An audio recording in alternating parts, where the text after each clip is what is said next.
Boa arte. tarde. Boa tarde.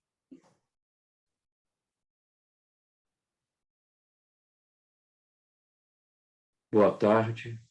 Desejamos boas-vindas ao nosso primeiro simpósio internacional Ciência de Jequitibá, Arte, Arquitetura e Educação. Pedimos, por gentileza, que aguardem alguns instantes, porque estamos aguardando os nossos correspondentes de Jequitibá. Grato.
Passou já essa, não?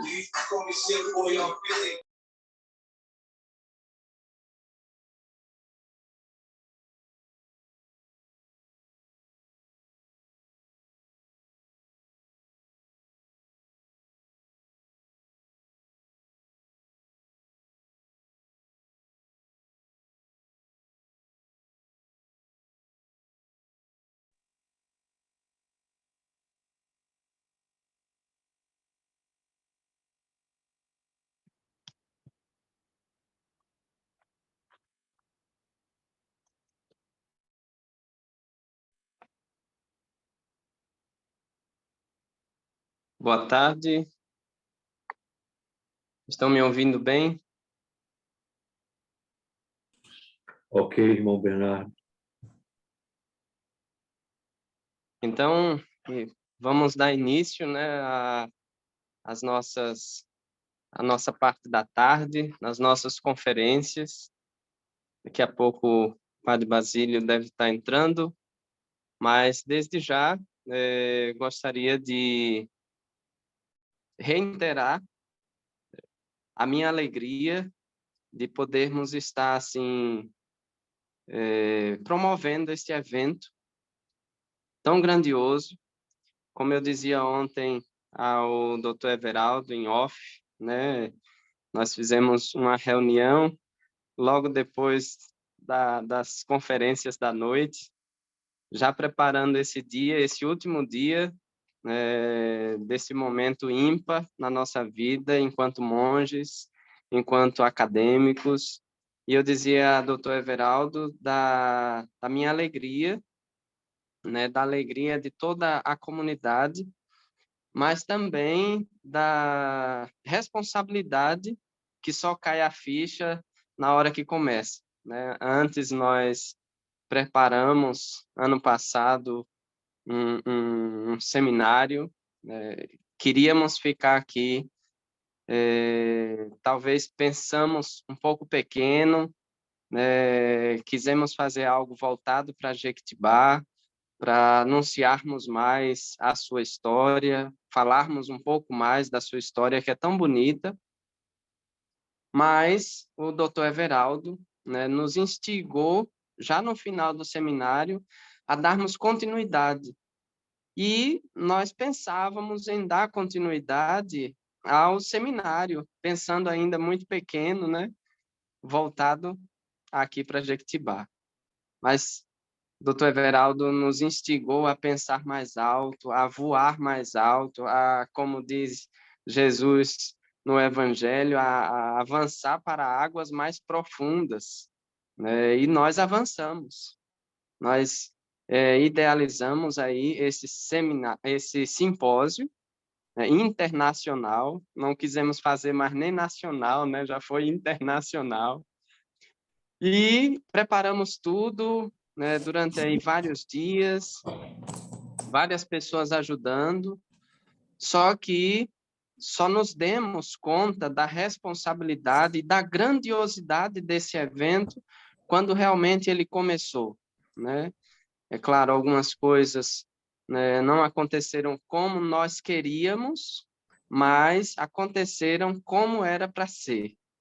Que a gente às vezes prepara a coisa e a gente quer que aconteça tudo daquele modo que nós preparamos, e aí a ficha vai caindo, a gente vai vendo que as coisas não acontecem somente como a gente quer, mas como é para ser. Então, eu gostaria já no início dessa tarde, inicialmente manifestar essa minha alegria, né, dessa responsabilidade da nossa comunidade, dos amigos, aí o Dr. Everaldo.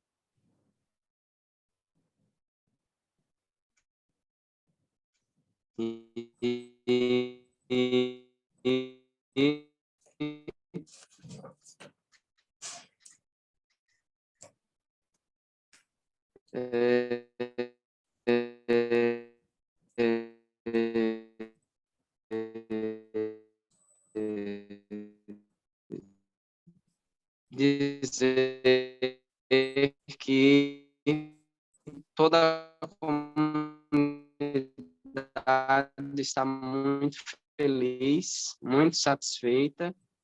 É claro que estamos pensando aí nos temas, um tema que nós não abordamos esse ano, com fé em Deus, se estivermos aí.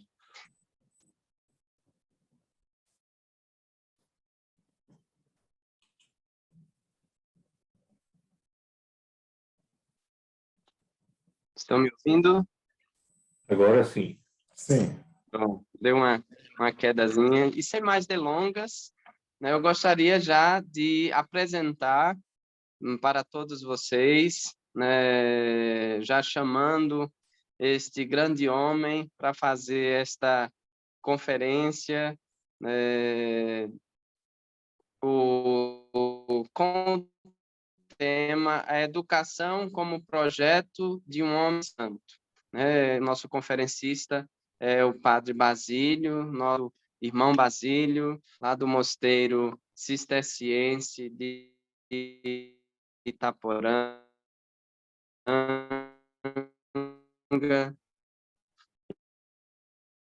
Ele que é canonista, qualquer coisa é muito grande, uma fraternidade verdadeira, sempre o acolhemos e sabemos que é uma instrução e que vai nos falar agora com muita propriedade sobre esse tema. Então, e que vai nos enriquecer com a sua fala sobre essa temática. Uma boa tarde, seja bem-vindo, Padre Basílio.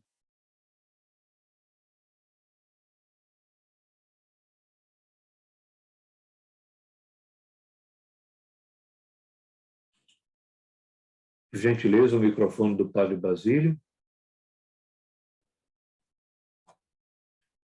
Boa tarde, professor Everaldo, boa tarde, irmão Bernardo, me escutam? Sim, muito bem.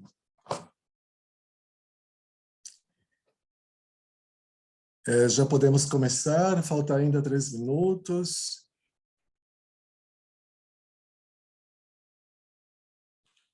Da minha parte, podemos começar.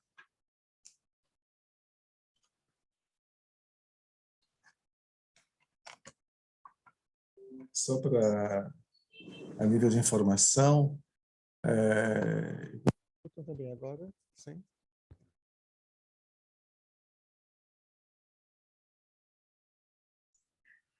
Tá melhor sem o fone, Basílio. Ok, eu vou tirar o fone. Obrigado, Santo Michael.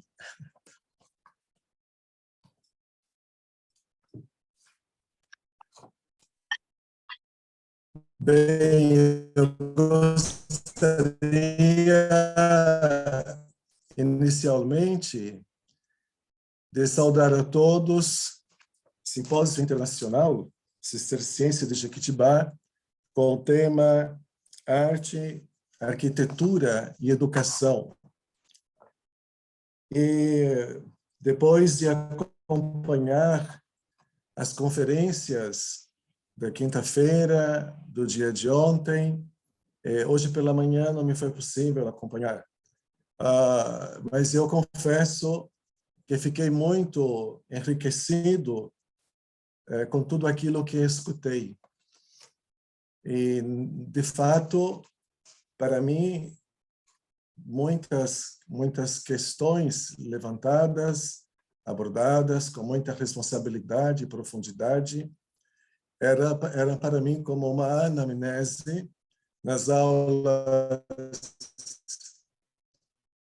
de filosofia, de teologia e também da minha formação monástica no noviciado, seja aquele que foi o meu formador, mestre de noviços, Bruno Fromme, um monge da abadia de Rimrod, que fundou Itaporanga, seja na complementação desta formação inicial na vida monástica cisterciense aqui em Itaporanga, com o Padre Abade emérito de Itaporanga, Luiz Alberto Ruas Santos.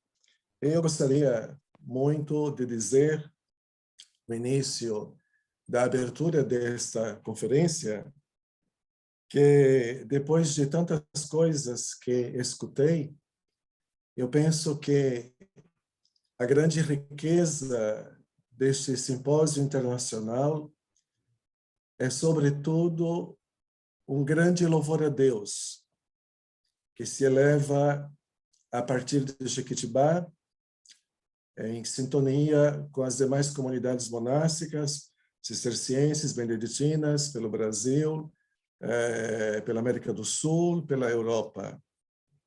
E dizer que o que eu senti foi isto, não? Um grande louvor a Deus. E aqui me faz lembrar a frase famosa, cunhada de Santo Irineu de Lyon: a glória de Deus é o homem vivente, a glória de Deus é o homem vivo. Grande foi, portanto, a minha alegria em participar em 2021 do primeiro simpósio de Jequitibá. Eu estava presente aí na comunidade e dele saí com o coração cheio de alegria e esperança por sentir que a vida monástica cisterciense em Jequitibá tinha alcançado um extenso nível de irradiação de testemunho de fé, oração, cultura e educação. Graças a Deus veio a segunda edição, agora no nível internacional, como há pouco mencionou nosso querido irmão Bernardo. Aqui eu quero, em primeiro lugar, agradecer a pessoa do meu querido irmão no ministério e também amigo amigo de vida religiosa, de vida monástica, o padre Antônio José, que é o prior administrador da nossa querida e amada abadia Nossa Senhora Mãe do Divino Pastor, aí em Jequitibá, na Bahia, no município de Mundo Novo. Com ele, há quase 12 anos, a gente aprofunda uma relação de amizade no sentido dado por Santo Eurido de Rivaux, um grande padre cisterciense, ou melhor, um grande místico cisterciense,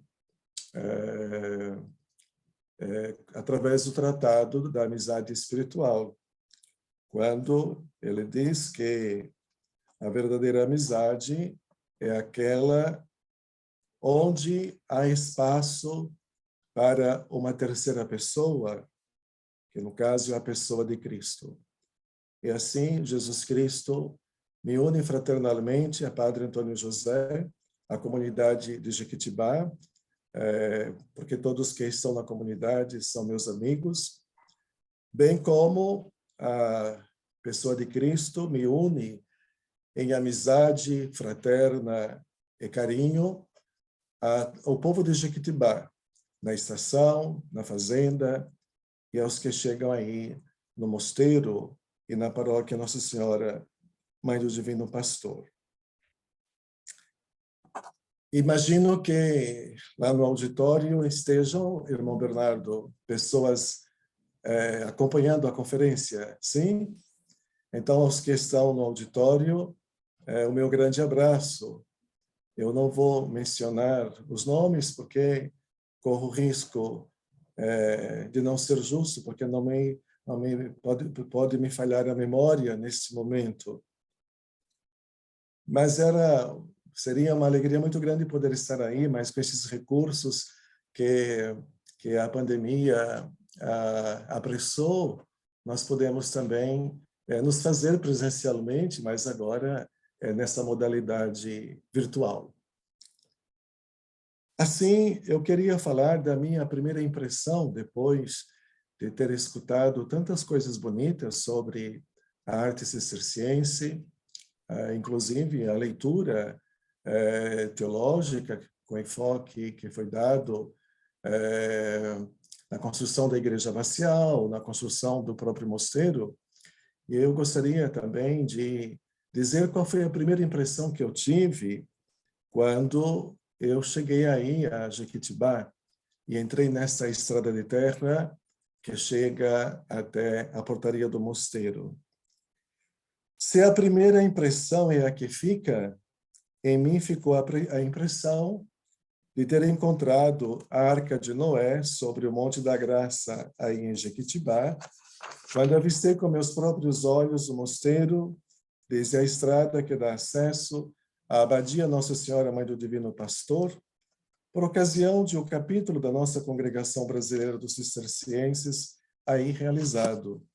Se não me falha a memória, foi no ano 2007, 2008, algo mais ou menos assim. Se, por um lado, o prédio é tão extenso em seu formato vertical, por outro, me pareceu tão pequeno em seu formato horizontal frontal, dando-me a impressão de que realmente a arca pousou e fincou sua âncora sobre o Monte da Graça para não mais ser retirada. Eu não quero que aqui me interpretem como um utópico sonhador, não? Mas essa é a impressão que eu tive. E é uma impressão que até hoje, cada vez que retorno a Jequitibá, esta impressão, ela volta à minha memória. Estou deitada. E ela readquire um significado novo na minha vida. Assim, a segunda impressão que tive foi: nesta arca foram salvas pessoas, fazendo analogia com a arca de Noé, pessoas que vieram estabelecer moradia aí, para levar a salvação a quantos dela estavam a esperar, recebendo, portanto, com alegria, o anúncio do Evangelho no sertão da Bahia. Com a chegada dos primeiros monges a essa vasta região do começo da Chapada Diamantina, cabe a música pascal. E hoje cedo me veio fortemente esse hino pascal. Novo sol brilhou, a vida superou. Sofrimento, dor e morte, tudo enfim, nosso olhar se abriu, Deus mesmo se incumbiu de tomar-nos pela mão assim. E pensei ainda, nessa barca veio Santos, ou nessa arca veio Santos. O tempo passou, voltei a Jequitibá para orientar os exercícios espirituais, retiro anual, a convite de Dom Abade Emérito José Reichenberger, que nos edificou ontem à noite com seu testemunho de vida simples e palavras de edificação. A partir de sua pequena cela, na casa de repouso em Jacobim, na Bahia. Ainda a seu convite, quando o abade de regime, voltei a Jequitibá para o convívio de 1 ano ou mais tempo, conforme fosse me adaptando, conforme seu pedido encaminhado ao capítulo conventual da minha comunidade aqui em Itaporanga. Mas não permaneci mais do que 6 meses. Certamente não estava com a maturidade para viver a experiência que os monges vivem aí em Jequitibá naquela ocasião. Mas creio também ter sido providencial poder retornar à minha comunidade e aqui poder desenvolver os trabalhos que foi sendo encarregado, seja na paróquia que me foi confiada, nos trabalhos, nos ofícios ou funções que foi tendo que assumir como serviço no clero da nossa diocese, para a edificação também do povo de Deus. O tempo passou, mais ou menos uns 10 anos, eu voltei a Jequitibá para orientar os exercícios espirituais, o retiro anual, a convite do padre José, padre Antônio José, que me convidou a pregar os exercícios espirituais de 2021, quando nós ainda estávamos vivendo o confinamento da pandemia com muitas restrições. Mas me foi possível chegar a Jequitibá em segurança e voltar também de Jequitibá em segurança, no que diz respeito a não ter contágio por Covid. Mas em agosto de 2021, após a conclusão do retiro, na festa de São Bernardo, dia 20 de agosto, nesse dia tomei conhecimento do projeto de Dom José Rickenberger, abade emérito de Jequitibá, que me apresentava a proposta do padre Alfredo vir alcançar a honra dos altares. E assim eu me vi diante de um projeto de futura beatificação de um monge que veio na arca que lançou sua âncora no Morro da Graça. Trata-se de padre Alfredo Bernardo Maria Hasler. Aqui, irmão Bernardo, eu gostaria de saber até que horas vai o meu tempo, porque para eu não devagar muito.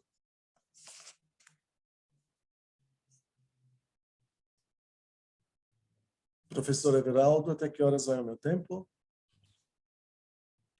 14h40, padre. 2h40, obrigado. Isso. Obrigado. Eu não poderia falar do projeto de educação de um homem santo sem, todavia, mencionar a recente carta do Papa Francisco, Gaudet et Exultate, uma chamada à santidade, na qual, no número 9, ele diz que a santidade é o rosto mais belo da igreja, mas, mesmo fora da igreja, e em áreas muito diferentes, o Espírito suscita sinais da sua presença que ajudam os próprios discípulos de Cristo. E, por outro lado, lembra ele o testemunho dado, por outro lado, lembra ele o que disse São João Paulo II, por ocasião do ano jubilar. João Paulo II nos lembra que o testemunho dado por Cristo até o derramamento do sangue tornou-se patrimônio comum de católicos, ortodoxos, anglicanos e protestantes. Na sugestiva comemoração ecumênica que ele quis celebrar no Coliseu durante o jubileu do ano 2000, defendeu que os mártires são uma herança que fala com uma voz mais alta do que os fatores da divisão. Assim, eu comecei, a partir da manifestação do desejo de Dom José, a trabalhar, pesquisar, para descobrir o rosto de um santo que chegou na arca que está fincada aí no Morro da Graça. Embora ele mesmo não tenha vivido a sua vida regular como monge aí no mosteiro de Jequitibá, porque precisou ficar em Jacobina para dar continuidade ao compromisso já assumido, e ele já tinha tomado posse da paróquia de Jacobina. Pois bem, é uma experiência muito, muito forte a gente poder ver o rosto de um santo. Eu nasci no Nordeste, mais precisamente em Alagoas, em Arapiraca, e adolescente, porque eu vim ao mosteiro adolescente, aos 17 anos, eu entrei no mosteiro, em Itatinga, depois vim a Itaporanga. E adolescente, com os meus 14 para 15 anos, eu tive a primeira experiência de tocar num santo, não um toque supersticioso, mas foi um toque que a graça divina me reservou, porque o Frei Damião, conhecido como Santo do Nordeste, estava a pregar a missão numa cidade chamada Caraíbas, e o povo, depois que ele terminava de fazer a pregação, o povo queria tocá-lo.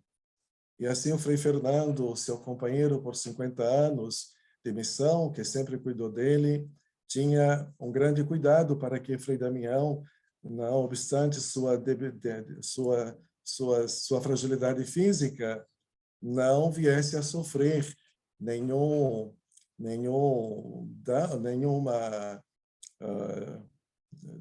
queda ocasionada pelos fiéis que se empurravam uns aos outros para chegar perto do Frei Damião. E aí eu estava próximo ao local da pregação e ele olhou para mim, Frei Fernando, e disse: jovem, você pode levar o Frei Damião à casa paroquial? Não deixa ninguém pegar nele. E então eu disse sim, Frei Fernando. E assim, Frei Damião se apoiou em meu braço e atravessei a igreja matriz e o conduzi até a casa paroquial. E, bem no centro da igreja matriz, eu disse a ele: Frei Damião, eu desejo ser um monge cisterciense. Eu sou ainda muito novo, mas eu desejo ser um monge cisterciense. Ele disse para mim: Deus o abençoe, eu conheço os cistercienses na Itália. Eu tinha, acho que uns 14 anos, e é somente isso que me recordo. E agora, com o seu processo em andamento, tendo em vista a sua beatificação, então, eu vivencio essa experiência como um momento de graça e da passagem de um santo na minha vida. Foram muitos, não? O outro foi São João Paulo II, em plena Praça São Pedro, quando ele celebrou os seus 80 anos, e nós, os padres, um grande número do mundo inteiro, estávamos lá para celebrar o seu jubileu áureo de sacerdócio durante o jubileu do ano 2000. Pois bem, e aí o meu trabalho, a partir de agosto de 2021, tem sido o de descobrir o rosto do santo Padre Alfredo. E assim eu me desloquei até Jacobina, fui com Dom José e Padre Antônio José até a sede da Diocese em Bonfim para falar com o bispo, Dom Hernaldo, acerca desse projeto. E comecei a ler também relatos sobre a vida do Padre Alfredo, a escutar pessoas, sejam elas religiosas, sejam elas leigas, e a visitar comunidades onde ele esteve, com outras palavras, percorrer as mesmas estradas que ele percorreu, agora já não mais eu percorrendo no lombo de um animal, mas em automóvel. Pois bem, um breve histórico da vida do Padre Alfredo. No livro Alfredo de Deus e Alfredo dos Pobres, de Susana Alice Marcelino Cardoso, publicado por Quarteto Editora, Salvador 2015, página 11, aí nós estamos vendo uma foto da Igreja do Bom Jesus da Glória, no Alto da Missão, em Jacobina, Bahia, 16 de junho de 1997. E aí nós estamos vendo já o velório do Padre Alfredo, o dia em que ele faleceu. Se o irmão Felipe conseguir segurar a imagem aí, não é? Aí vai chegar o momento que eu vou falar. Obrigado. A autora se expressa acerca do referido monge sacerdote que viveu seu ministério sacerdotal por mais de 50 anos na cidade de Jacobina, Bahia, diocese de Senhor do Bonfim.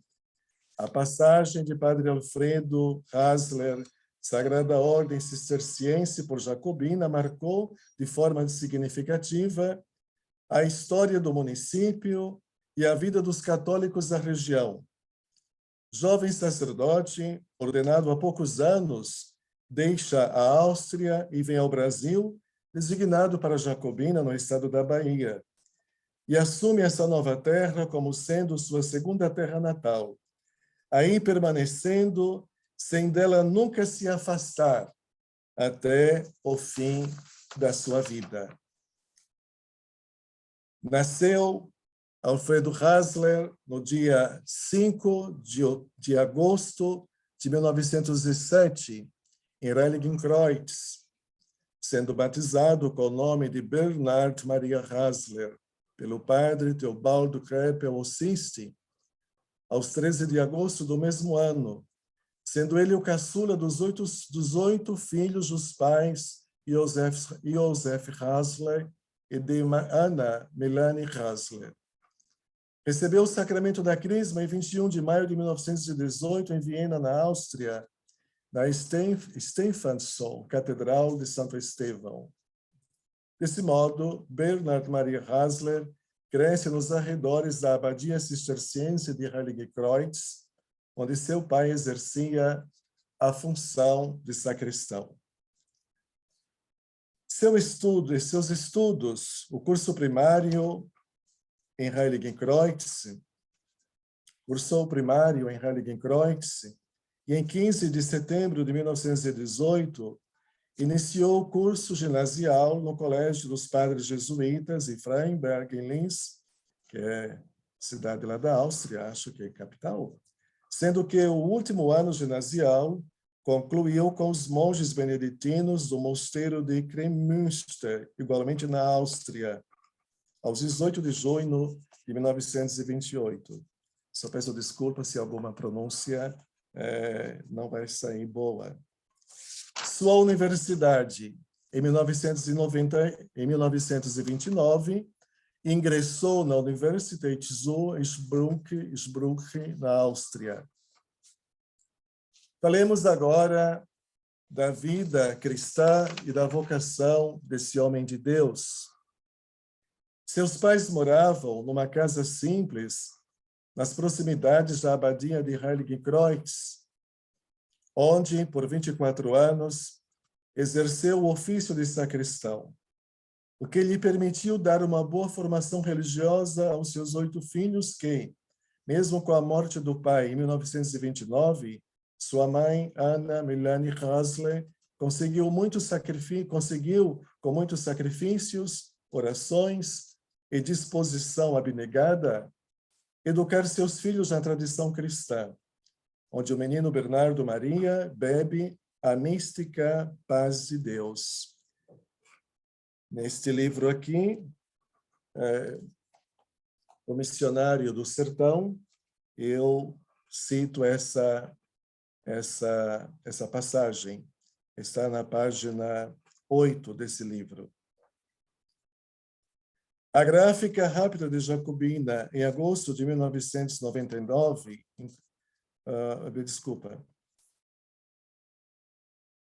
A gráfica rápida de Jacobina, agosto de 1999, inclusive, onde foi publicado este livro, e Padre Alfredo, criança, serve na missa, nas santas missas celebradas na abadia, como coroinha, ao diretor espiritual de sua mãe, o monge Padre Aloysio Winziger, Sagrada Ordem Cisterciense, que mais tarde foi eleito abade da abadia cisterciense de Schulürbach, igualmente na Áustria, tendo já despertado no menino Bernardo o desejo pela vocação missionária, eu diria monástica missionária, desejando oferecer toda a sua vida a Deus.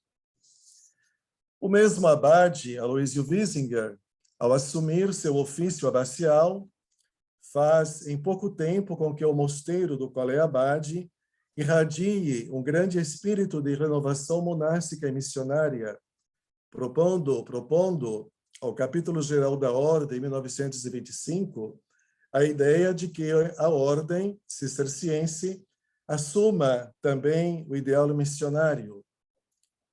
E aqui podemos dizer que Dom Aloysio pretendia fazer fundações missionárias no Vietnã, também na África. Assim, o capítulo de 1925, o Capítulo Geral da Ordem Cisterciense,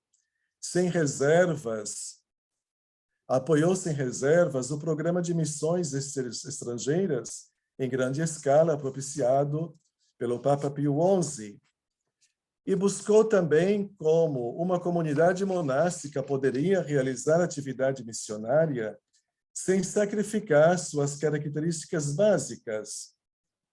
Durante essa semana foi falado, não, o tripé no qual se apoia a vida monástica: oração, trabalho,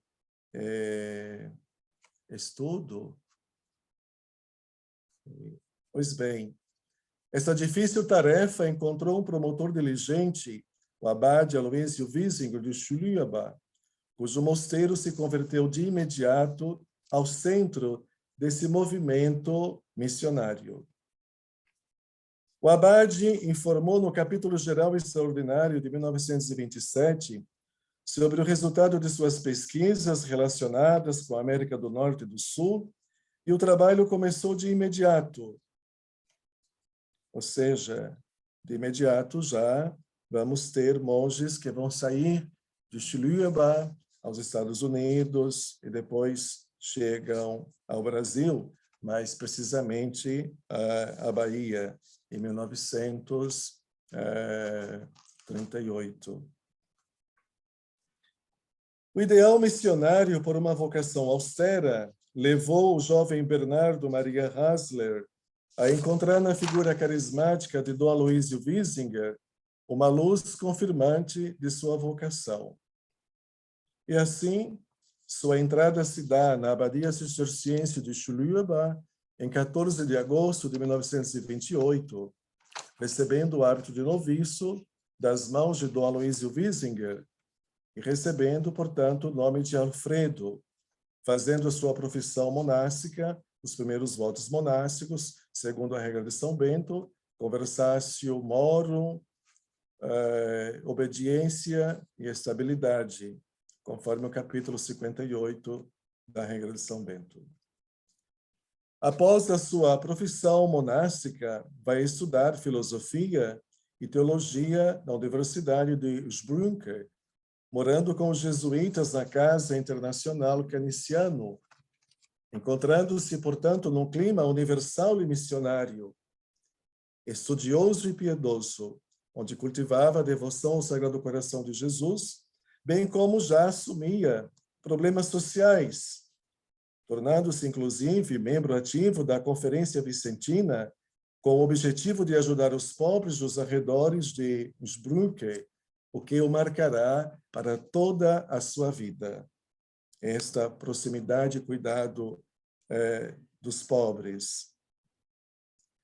A alma do monge missionário Alfredo Maria Hasler Osinski, o Sagrada Ordem Cisterciense, como se subscrevia antes do concílio, coloca-se em movimento de saída com seus colegas de estudos para levar ajuda, esmolas e conforto espiritual aos pobres. Esse mesmo movimento de saída para encontrar os pobres estará presente ao longo de toda a sua vida, inclusive em Jacobina e nos outros municípios, onde exerceu o ministério sacerdotal por mais de 50 anos. Falemos agora da sua profissão solene de monge, como monge, da sua ordenação presbiteral e da sua primeira missa. Em 15 de agosto de 1932, solenidade de Nossa Senhora da Assunção, que é também a padroeira da nossa ordem, ele fez a sua profissão monástica dos votos solenes, recebeu a consagração monacal e no ano seguinte, 1933, recebe a ordem do subdiaconato e a ordenação diaconal no ano seguinte. E no dia de Santana, festa de Santana, 26 de julho do ano santo de 1933, com mais 36 colegas, recebeu a ordenação sacerdotal, presbiteral, na Igreja da Santíssima Trindade, em Innsbruck, na Áustria. E 2 dias depois, em 28 de julho, celebrou sua primeira missa na Basílica do Sagrado Coração de Jesus, na cidade de Halle, com destaque para a missa que celebrou no domingo seguinte na Igreja da Universidade para os pobres, junto com seus companheiros vicentinos, ganhando dos amigos 877 presentes, que depois os distribuiu aos pobres num gesto profético de desapego que marcará toda a sua vida por Jacobina, arredores, e por onde o Mosteiro de Jequitibá tem irradiação até hoje. Uma breve permanência nos Estados Unidos da América. Pouco depois de sua ordenação sacerdotal, em janeiro de 1934, viajou aos Estados Unidos da América com outros membros da sua abadia que se ofereceram para a fundação do mosteiro de Springbank, onde se dedicou ao estudo do inglês, ocasião em que encontrou a oportunidade para estudar liturgia, aumentando o amor às solenes celebrações dos mistérios divinos. Certa ocasião, ao celebrar a Santa Missa na St. Catholic Kirche, deparou-se com uma catedral repleta de homens cantando e participando do ofício divino. Admirado, perguntou: de onde vem essa fé viva e consciente em tantos homens? É das escolas paroquiais, responderam a ele.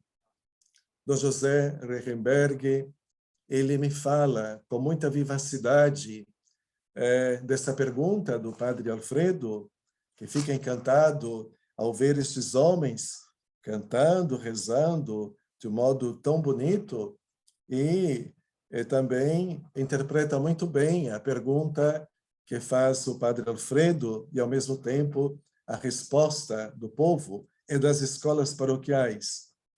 E assim, muito impressionado, Padre Alfredo tratou de conhecer essa bela instituição de evangelização e catequese cristãs para a vida diária.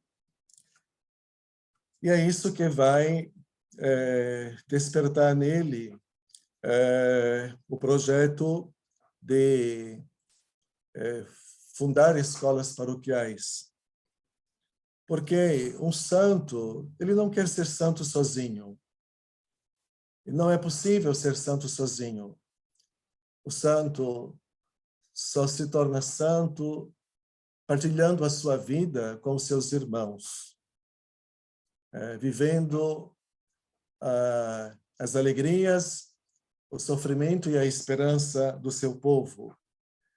E é isso que eu estou captando a cada vez, em cada momento, ou cada vez que vou ao Nordeste, especialmente em Jacobina, é isso que eu capto no sentimento, através do sentimento das pessoas em relação ao Padre Alfredo. Assim, Padre Alfredo tratou de conhecer essa bela instituição de evangelização, que eram as escolas paroquiais lá nos Estados Unidos, com seu modelo de catequese cristã para a vida diária. Mas em 1935 foi chamado de volta à Áustria, onde dedicou-se com zelo como bom educador na Escola do Sagrado Coração de Jesus, que Dom Aloísio havia fundado em Schlueba para preparar missionários, aí permanecendo até 1938. Era um educador dinâmico e muito querido entre os estudantes, porque estava cheio de espírito renovador. Os santos, eles não têm medo de inovar, porque uma vez que abrem sua vida ao mistério de Deus, sabem que caminham segurados pela mão divina. Assim, Padre Alfredo era um educador dinâmico e muito querido entre os estudantes, porque estava cheio de espírito renovador. E esse espírito renovador que é despertado nele deve-se, sobretudo, às ideias do movimento litúrgico que se espalhava pela Europa, sobretudo graças ao empenho do monge abade fundador da Abadia de Solesmes, na França, Dom Guéranger, despertando nele o ideal de uma liturgia bem participada. Nesse período, dele dá o seguinte testemunho o abade Dr. Otmar Roche, Ossense de Schlueba. Eu mesmo o conheci nestes 2 anos como educador e professor. Posteriormente, este abade, Dr. Otmar, vai dar esse testemunho acerca de Padre Alfredo. Eu mesmo O conheci nestes 2 anos como educador e professor. Ele era um sacerdote cheio de ideais. Ele nos inspirou alegria na liturgia e entusiasmo pela natureza, Ele nos inspirou alegria na liturgia e entusiasmo pela natureza em passeios e acampamentos. E aí a gente pode ver, não? Seu entusiasmo, não obstante já terem se passado alguns anos do seu exercício, do seu ministério, desde quando inicia o seu trabalho como pastor de Jacobina e demais cidades da região. Um homem cheio de entusiasmo, de alegria. Pois bem, vocês vão depois vendo outras fotos. Me disse Dom José que também encontrei nos livros que escreveram, mas eu vou aqui relatar o que me falou Dom José de viva voz. Dom José me disse que, ainda jovem padre na Áustria, e com essas ideias inovadoras, oriundas do movimento litúrgico, o padre Alfredo, ele celebrou uma missa na capela do colégio para os alunos, versus popolo, né, voltado para eles. E isso causou assim um grande espanto, ao ponto de que esta informação chegasse ao conhecimento do bispo do lugar, que depois pensava dar uma punição canônica, mas não o fez. Não foi necessário, não, dar uma punição canônica, porque o Espírito Santo já estava soprando nesse homem de Deus, o que o Concílio Vaticano traria depois com toda a sua riqueza teológica e que a liturgia nos oferece. Muito bem. Nós temos aí uma foto do Padre Alfredo celebrando o casamento na capela do bairro Gonçalo, da paróquia de Caém. Essa é a Dona Normilda, é uma senhora que nos acompanha nos encontros que temos aí. Sim, aí a foto do Padre Alfredo, jovem sacerdote. Eu vou podem passar essas fotos, podem ver como ele está sempre muito bem comportado, tem uma postura edificante, está a celebrar os sacramentos, aí o matrimônio, aí nas escolas paroquiais.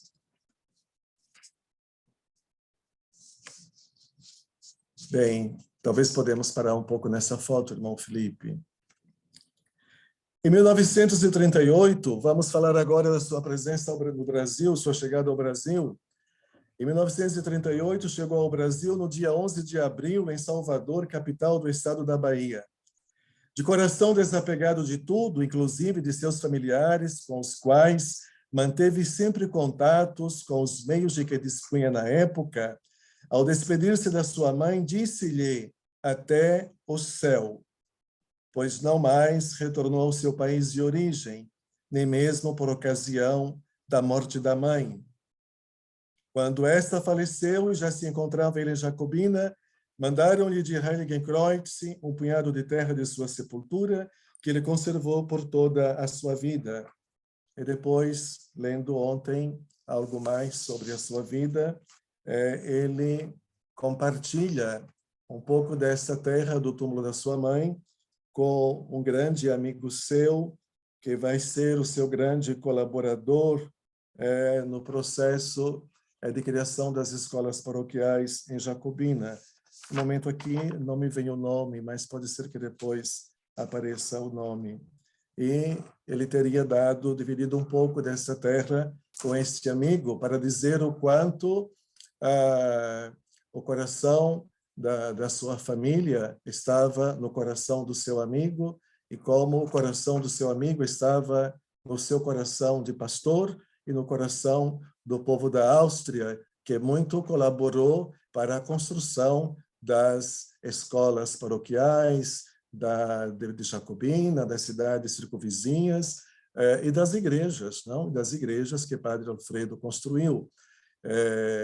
Sobretudo porque, dada a falta de recursos econômicos e de espaços para celebrações da Eucaristia e local para dar aula, Padre Alfredo pedia ajuda em dinheiro na Áustria, seus amigos, que pudesse ao menos poder construir um salão onde pudesse celebrar a missa e ali também ser a escola.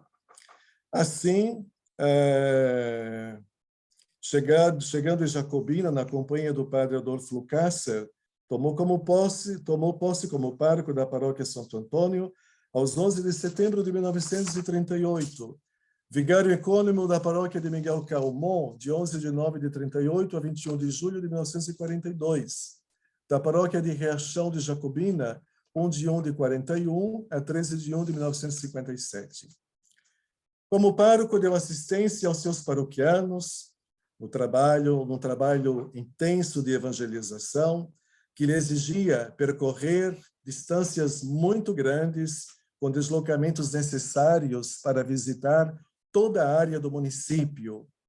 Inicialmente, por muito tempo, até 1961, fez todas essas viagens no lombo de um burro. E não era só um burro, eram 3 animais, não?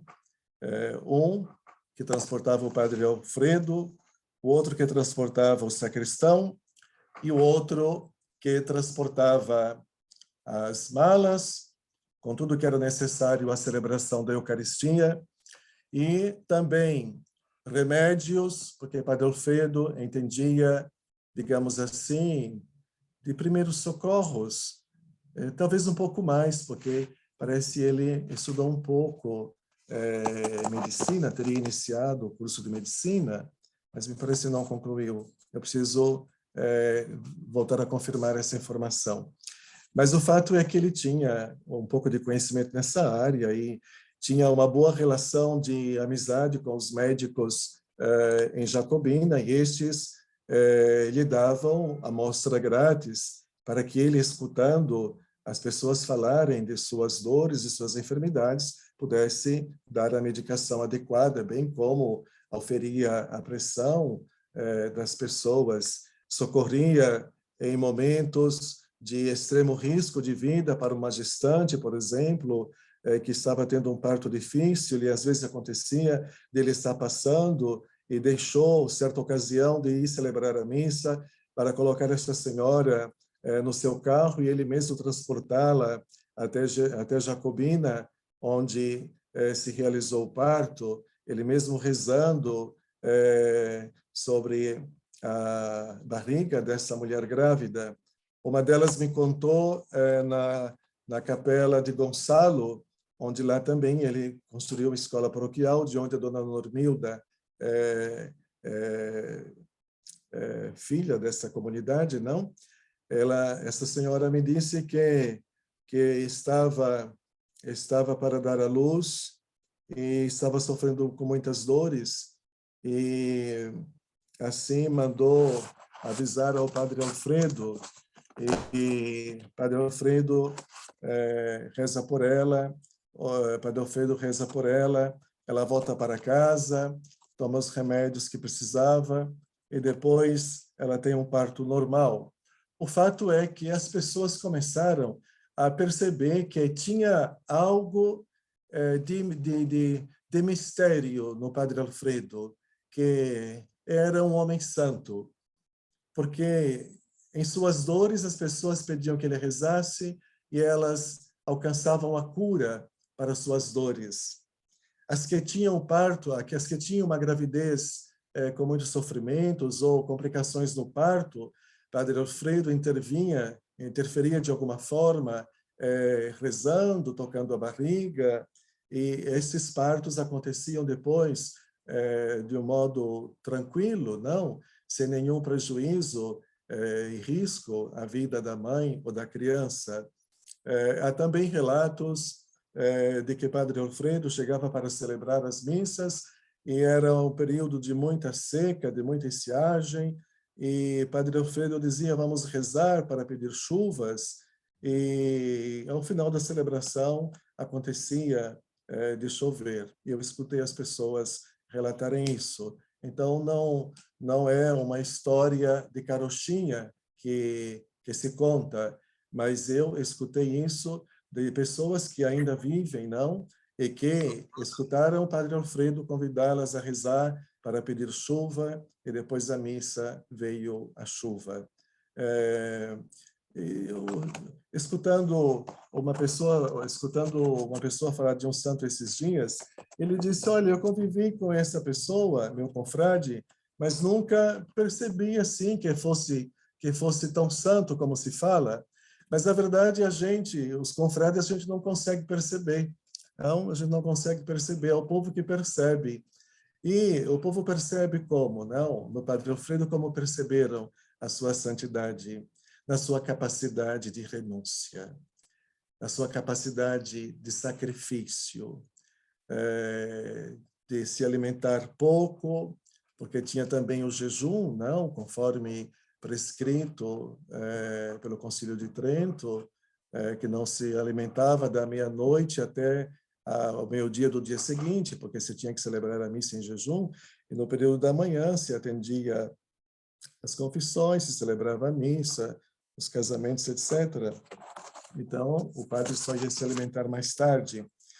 Mas o fato é que as pessoas veem essas virtudes de santidade, as virtudes de santidade nesse homem, no despojamento, uma vida simples.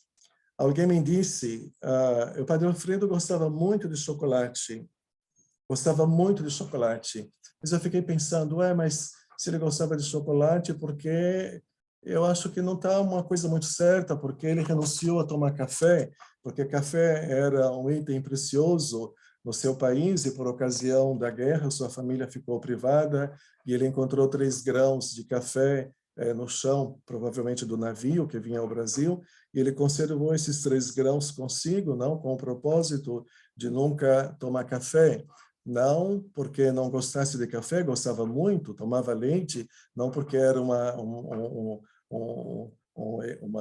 uma coisa que fosse mais saudável para ele, mas não tomava café em sinal de solidariedade à sua família, que vivendo as dificuldades da guerra e do pós-guerra não podia tomar café.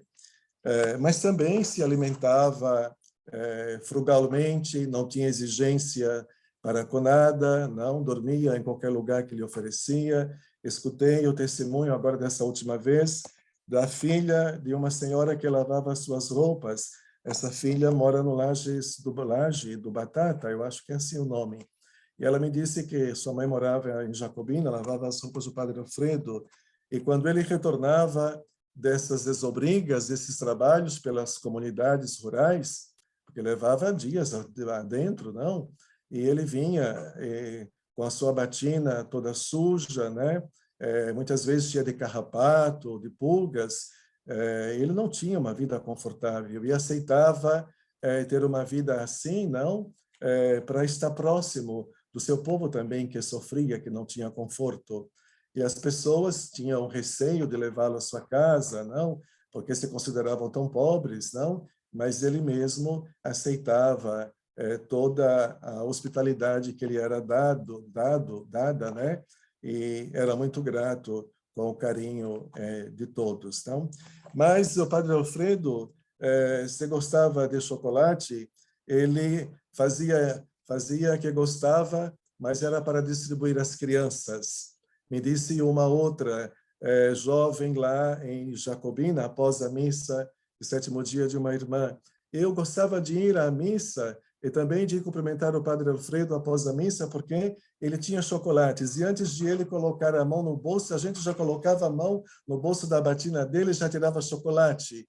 Então, para mim, ele também renuncia. Eu tenho certeza que renunciava também ao chocolate, não para dar às crianças. E a sua alegria era levar doce para as crianças, como, por exemplo, o chocolate, mas também levar leite ninho e levar outros suprimentos, viu? Uma vez eu disse lá numa dessas celebrações. Meus irmãos, eu acho que o Padre Alfredo não tinha apenas um burro ou um cavalo que levava numa mala essas coisas todas. Eu acho que esse animal se convertia era num grande vagão de trem para que ele pudesse levar tudo isso, não? Porque passava a semana toda e tinha sempre coisa para todo mundo, de remédio a comida, a tudo e até a doces, não? Muito bem.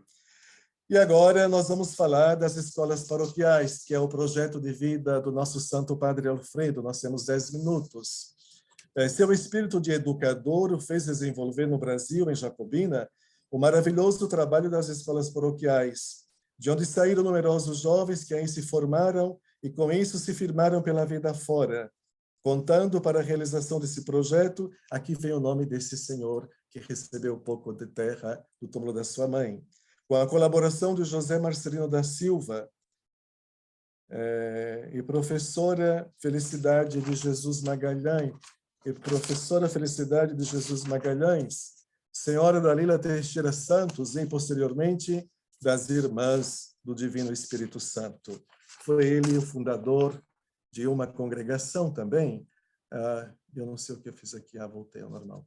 Foi ele fundador de uma congregação religiosa com o espírito de servir e ajudar o próximo, e, sobretudo, de ter pessoas qualificadas para poder assumir como professoras a educação e a formação dos alunos. Fundou em 1952, a 25 de março, a Congregação das Irmãs Missionárias do Espírito Santo, com o apoio, inclusive, da religiosa pertencente à Congregação da a Congregação da Imaculada Conceição, a irmã da qual pertencia a irmã Dulce dos pobres. Agora me fugiu o nome da irmã que fundou a congregação, da fundadora. Maria de Lourdes. Maria de Lourdes, isso. Maria de Lourdes era proveniente da congregação da irmã Dulce, antes de deixar a congregação. Assim me falou Dom Abade José, pode ser que aqui eu esteja equivocado. E aí vocês veem as primeiras irmãs. Eu não sei mencionar os nomes delas, né? Mas vocês veem as primeiras irmãs e as meninas, as alunas das escolas paroquiais. Tem mais fotos? Padre Alfredo, essa é a casula da sua ordenação. Aí estão os alunos das escolas paroquiais com seus uniformes. Em Várzea Grande, na celebração da missa, eu acho que as igrejas têm quase todas o mesmo estilo. Ele queria que todas tivessem o mesmo estilo para ficar mais em conta economicamente, não? Mas eu acho que é Várzea Nova, onde a gente teve, inclusive no momento do ofertório, a presença de crianças vestindo uniforme da escola paroquial. Essa aí é Serrolândia, é a cidade dos ventos, não? Lá é o pároco Padre Marcos. E nessa cidade de Serrolândia não estava prevista a nossa ida lá. Mas então o Padre Marcos se encarregou de fazer contato, segura essa imagem aí, irmão Felipe. Padre Marcos, de Serrolândia, se encarregou de fazer contato com a dona Normilda para que nós pudéssemos ir lá. Ele disse, não, eu ouvi falar muito do Padre Alfredo, aqui nós tivemos as irmãs, e me levou até o local onde as irmãs moravam, e não podíamos ficar sem esta missa também agora, neste período de divulgação, que foram os dias que eu estive aí, entre 24 de agosto até 2 de setembro. E esta, então, é a primeira capela do bairro Tabua, e foi aí, ao lado está o prédio da primeira escola paroquial que Padre Alfredo fundou em Jacobina. É uma pena que nesta foto não tirei foto da escola. Esta igreja fica lá perto da Tabua. Se a Cida lembrar o nome, eu não consigo lembrar agora. Orolândia, acho que é Orolândia. Lá, Orolândia, me parece que é. O fato é que onde nós chegamos, onde eu cheguei, o Dom José também me acompanhou algumas noites para celebrar, onde nós chegamos, o povo ficou muito emocionado, inclusive algumas senhoras choraram quando se aproximaram e nos viram vestido com o hábito cisterciense. Como eu sou mais alto em relação ao Dom José e também carecão, como era o Padre Alfredo, ela disse: pensei, está tendo uma visão do Padre Alfredo chegando aqui na nossa igreja. O povo de Deus é muito santo e não esquece os seus santos, não? E é capaz até de vê-los naqueles que continuam o seu trabalho. Mas aqui eu quero falar um pouquinho agora desse trabalho dele, que segundo o testemunho por mim coletado das irmãs, a congregação por ele fundada, Padre Alfredo levantava-se cedo para rezar, era um homem de muita oração, atendia ao povo com muito amor, especialmente as confissões, fazia direção espiritual, era um bom confessor e sabia acolher bem e dar uma palavra de conforto. Uma irmã da congregação me disse, não, eu gostava sempre de confessar-me com o Padre Alfredo, porque ele sempre animava a gente a progredir, a crescer, a caminhar, nunca nos desestimulava. E faleceu o Padre Alfredo na proximidade de completar 90 anos, em 16 de junho de 1997, na Clínica Santa Bárbara, em Jacobina, Bahia. Lúcido, mas já não mais tendo condições físicas de exercer seu ministério sacerdotal. Está sepultado no altar de Nossa Senhora, no altar de Santana, a mãe de Nossa Senhora, o altar que fica à direita de quem entra na Igreja Matriz Santo Antônio de Jacobina. Nós celebramos uma missa lá, celebrei a missa com Dom José, o pároco e Padre Antônio José, Padre Pedro Leal, e tinha outros irmãos e as irmãs. Não sei se o irmão Felipe consegue passar essa foto, no qual a gente está lá na Igreja de Jacobina. Irmão Felipe, não sei se o senhor consegue localizar aquela foto em que estamos na igreja em Jacobina, inclusive ajoelhados em oração diante do túmulo do Padre Alfredo. Eu vou continuando aqui, quando o senhor encontrar, o senhor apresenta. Esse breve resumo bibliográfico não esgota tudo o que foi e representou o Padre Alfredo Hasler para Jacobina, região e a ordem cisterciense na Áustria e no Brasil. É apenas um brevíssimo relato, resumo, é apenas um olhar ainda na penumbra, não? Como os espelhos antigos, não se conseguia ver claramente, não?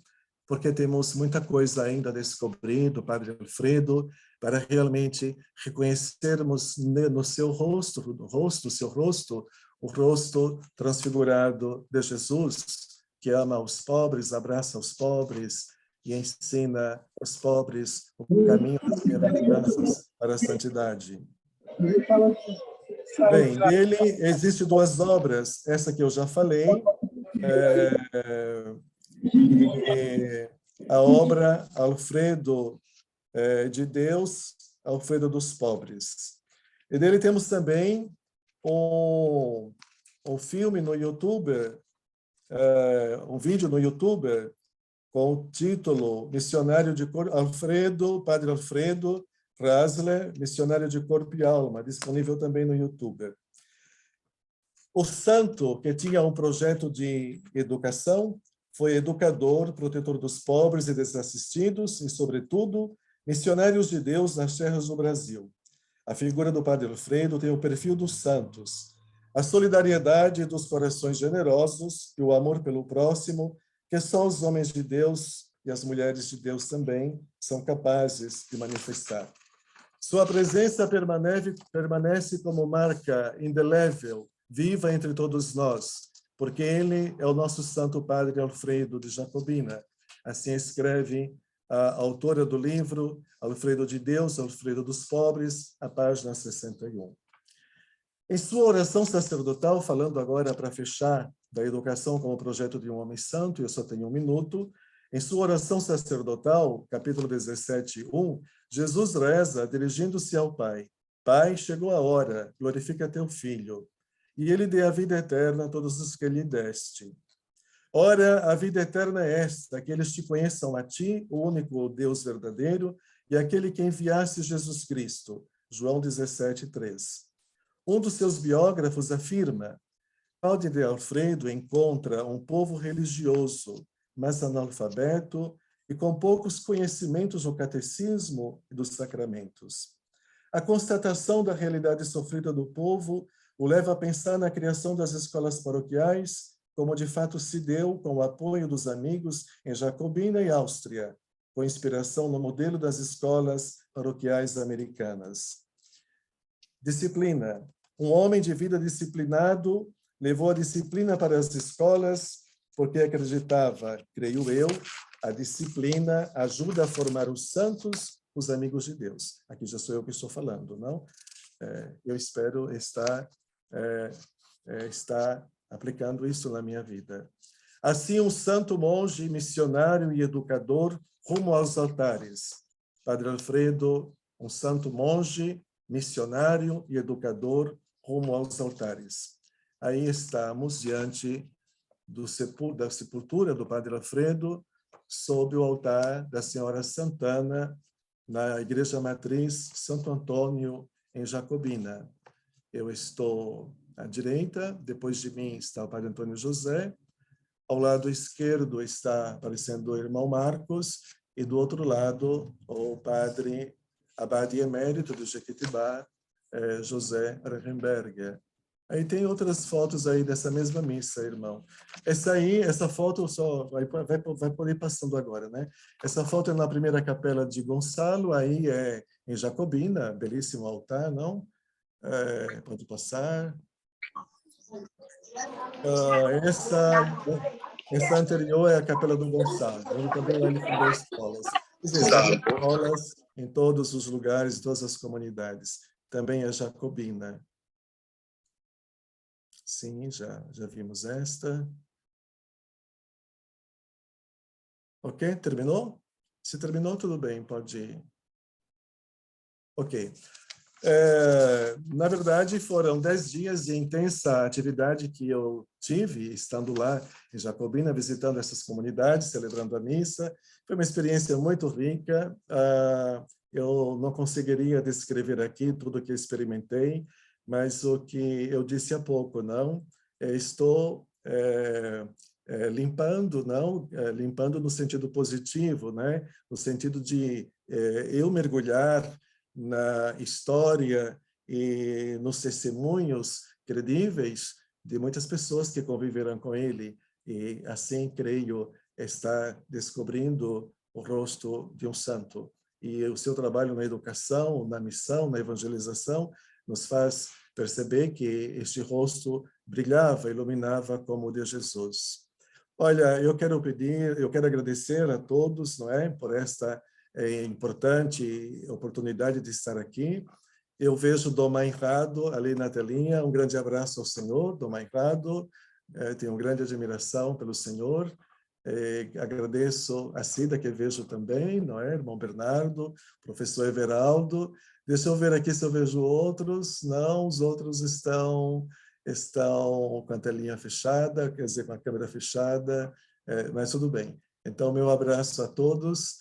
Fiquei muito honrado por esse convite e quero me desculpar se não saiu como era o esperado, não é? Até porque esta é uma primeira vez que faço um trabalho assim, nessa modalidade, entendeu? Eu já fiz, mas gravando e enviando, né? Mas, assim, nessa modalidade mesmo, é a primeira vez. Então, eu espero ter correspondido. O Maicon também lá, meu abraço, né? Que espero ter correspondido, não um pouco com o desejo do simpósio, e espero que em 2023 possamos nos reencontrar em Jacobina e Jequitibá. Um grande abraço. Muito obrigado, Padre Basílio, pela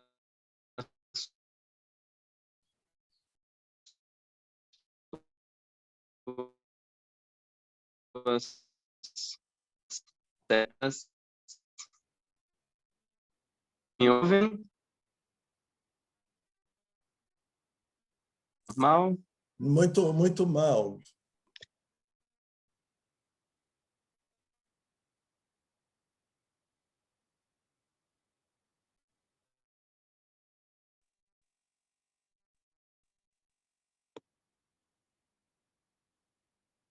Como eu dizia,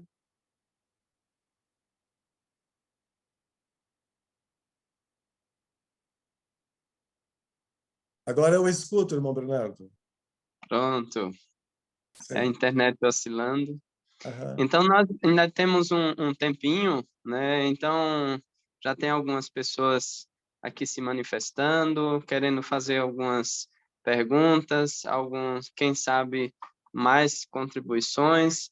Eu só gostaria já de mencionar o Jailson, que durante a sua conferência mencionou, né, o padre Bernardo, né, que também atuou aqui na paróquia em Macajuba, Ajuda. né, que também fez um trabalho muito bonito durante cerca de 50 anos. É claro que se nós fôssemos fazer conferências sobre os irmãos que passaram por esta arca, como o senhor mencionou, teria que reservar aí vários dias, porque são muitos testemunhos de vida. O senhor apresentou hoje o de Padre Alfredo, que nos instiga, né, nos instiga e nos impulsiona enquanto monges jovens que somos, a trilharmos caminhos semelhantes, não iguais, porque não vamos conseguir, muito semelhantes, e atingir também essa santidade que é o nosso ideal, né? As escolas que foram construídas, as igrejas, as várias obras sociais, os vários movimentos que foram criados a partir desses homens tão santos, né? E graças a Deus, nossos irmãos de ordem, só nos impulsiona a sermos também desbravadores e conquistadores dessa santidade a que somos chamados. A Hilda levantou aí a mãozinha, né? Então abrimos aqui o espaço, né, para quem quiser fazer alguma contribuição ou algum questionamento. Então, Hilda, por favor. Eu acho que a Maria Aparecida tinha levantado antes de mim. Por Pode favor. falar, Hilda, depois eu falo. Acho Não, que não, tranquilo. não, faço questão. Obrigada. Primeiro é uma alegria te ver aqui, Padre Basílio, né, nesse seminário, nesse simpósio. E, assim, eu fiquei feliz quando soube que o senhor iria fazer esse trabalho, né, nesse processo. E eu tive a alegria de estar com o Padre Antônio José, né, com os monges que estavam na missa de abertura, né, desse processo de beatificação. Bem, eu tenho a alegria também de ter conhecido um santo, viu, Padre Basílio? Também, irmã Dulce. Mas, assim, conviver com o Padre Alfredo foi, assim, uma grande escola de aprendizagem. Eu entrei num convento, né, frequentei o convento com 15, 16 anos, 17 anos eu entrei, e lá estava Padre Alfredo, porque foi em 1986. E 3 coisas me chamam a atenção do Padre Alfredo, e o senhor ressaltou aí, mas eu queria dizer a partir da minha experiência, sabe, um pouquinho. Primeiro, um grande homem de Deus. Eu lembro que quando ele celebrava no convento para a gente, aí a gente ia logo para preparar a comida, né, o café, esquentar e tal, e ele demorava de chegar, e as irmãs falavam, Cida, vai lá ver o que ele está fazendo. E estava lá em plena oração, em êxtase. Era uma coisa assim divina. Eu fiz, irmãs, não vou chamar não, ele está lá parecendo um santo, sabe, assim, encantado diretamente para o Santíssimo, seu corpo, assim, a posição do corpo. Então, para mim, era lindo. Então, por ser esse homem de Deus, né, ele não podia deixar de ser um homem do povo, porque quem experimenta Deus, sente a necessidade do povo, né, porque vê o povo em mais semelhança de Deus. E aí eu destaco também o desapego. Ele tinha uma frase bonita, não sei se já passaram para o senhor, pouca bagagem necessária para chegar até Deus. E com certeza essa bagagem não era apenas física, não, material. Era também poucas palavras, mas com testemunho. Eu lembro que eu trabalhei na secretaria paroquial, na secretaria das iniciativas comunitárias, com o padre José e outras irmãs, e ele descia as escadas, subia e voltava, orientando a gente, e o carinho que ele falava de Schlierba, e nunca voltou. O amor que ele tinha à família, mas isso não precisava estar lá, né? Ele falava com muito carinho do mosteiro e da sua família. E a terceira coisa, né, que é a questão do amor ao povo, principalmente aos pobres, né? Principalmente aos doentes e aos analfabetos. Eu fiz magistério em Jacobina e tive a felicidade de frequentar no meu estágio a escola paroquial, onde a irmã Eulália, que é do convento das missionárias do Espírito Santo, foi a diretora. E quanta coisa linda essa equipe da escola paroquial, onde minha regente foi a professora Arlene, esposa do Dr. Flávio, passava os princípios, os valores de Padre Alfredo. Então, assim, eu me senti muito envolvida na sua fala, muito até emocionada, né, em ver a grandeza desse homem no sertão baiano, não só em Jacobina, em tantas cidades, né, que ele passou. Então, tudo isso por quê? Porque foi um homem de Deus, né? Um homem sensível, compassivo aos pobres, aos sofredores. Parabéns, Padre Basílio. Obrigado, Cida. Ainda tem um Obrigado. livrinho de orações com frase dele, da irmã Maria de Lourdes Senra, a nossa fundadora. Guarda bem isso aí, que vai ser preciso. Ok, certo.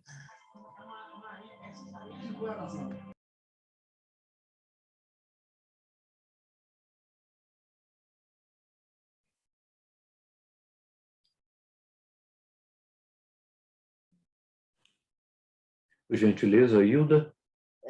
Então, eu só fiquei um pouco, acho que talvez curiosa, né? Como como na parte da manhã a gente falou sobre educação, tem falado bastante esses dias sobre educação, e o senhor citou a questão das escolas paroquiais.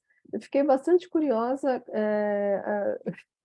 se me permite perguntar isso, sobre a grade curricular dessas escolas. Agora, a Cida falou que fez o magistério nessa escola, né? Desculpa, Hilda. Eu fiz o magistério no Diocleciano, ensino médio. Lá, pelo menos, eu acho que ele só fundou a escola de ensino fundamental 1. Então, eu estagiei no quarto ano, no quinto ano hoje, né? Quinto ano. As escolas até o paroquiais, quinto elas iam ano. até o quinto ano. Isso. Era fundamental. Ok. É ligada ao sistema de ensino, Hilda. É normal.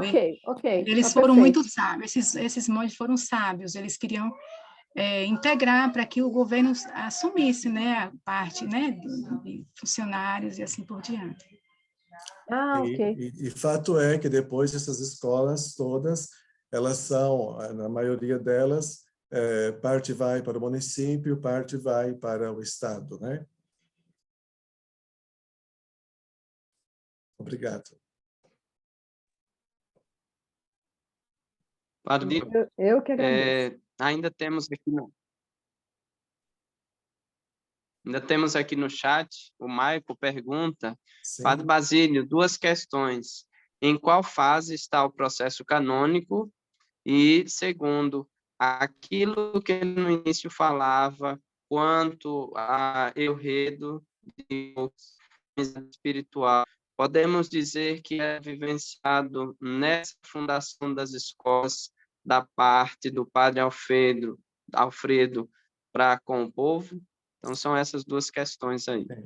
Primeiro, eu saúdo o Michael Costa, e o agradeço pela participação neste simpósio, nos dias que ele pôde estar presente.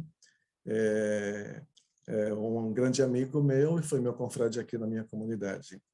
Bom, o processo de beatificação está na sua fase inicial, não?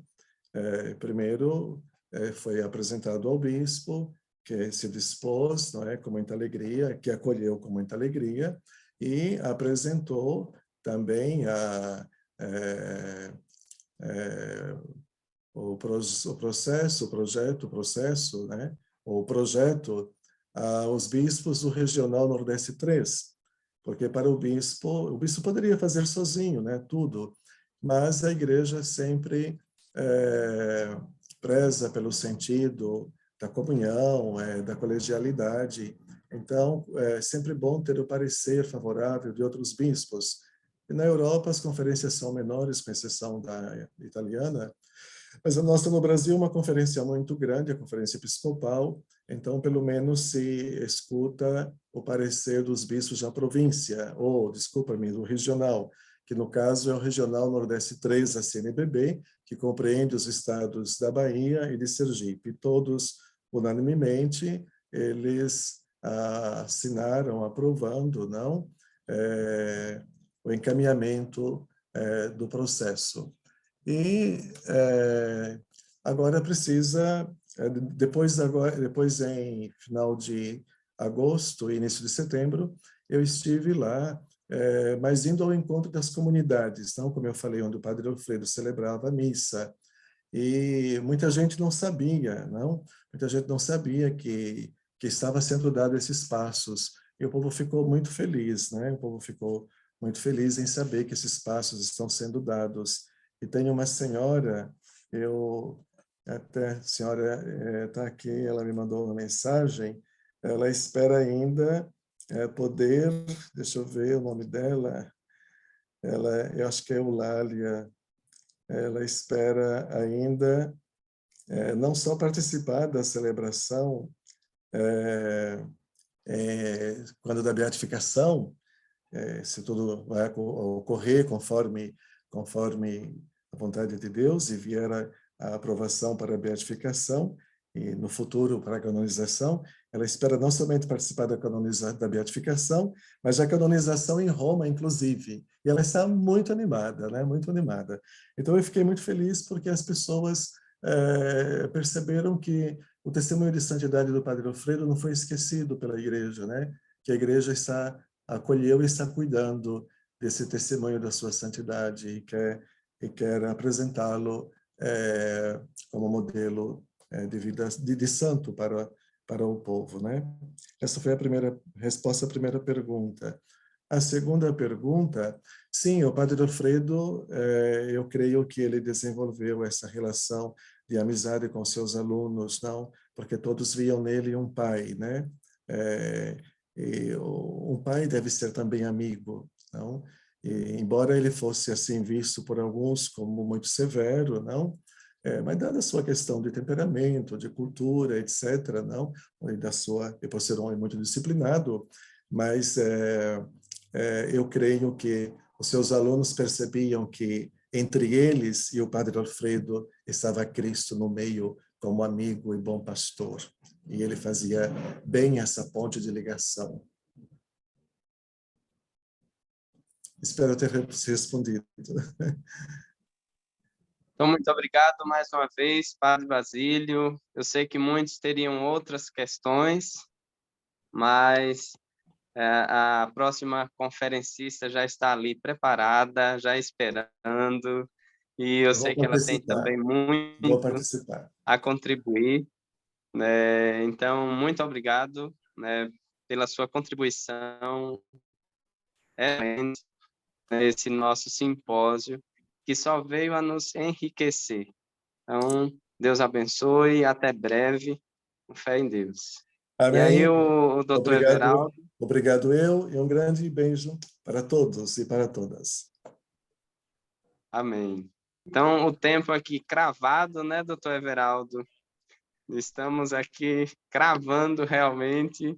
E agora eu passo a palavra ao senhor para nos apresentar a próxima conferencista, que vai continuar nos enriquecendo nessa tarde. Obrigado, irmão Bernardo. Quero agradecer aqui ao Padre Basílio pela excelente contribuição.